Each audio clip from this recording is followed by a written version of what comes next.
360 साळ्यांचा अधिपती असलेल्या श्रीदेव घोडेमुखची जत्रा म्हणजेच कोंब्यांची जत्रा नावाने प्रसिद्ध असलेली जत्रा उद्या दिनांक 6 डिसेंबर रोजी साजरी होत आहे।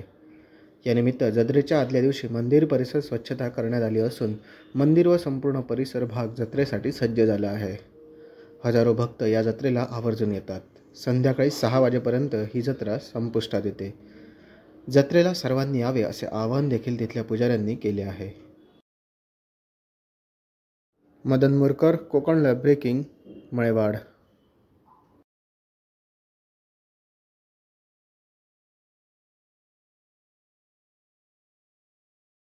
घोडमुख 6 डिसेंबर उद्या देव जत्रेला 6 डिसेंबरला उद्या भक्तगणांची देव आवर्जून वाट पाहतो। आवर्जून वेळात वेळ काढून या जत्रेला उद्या।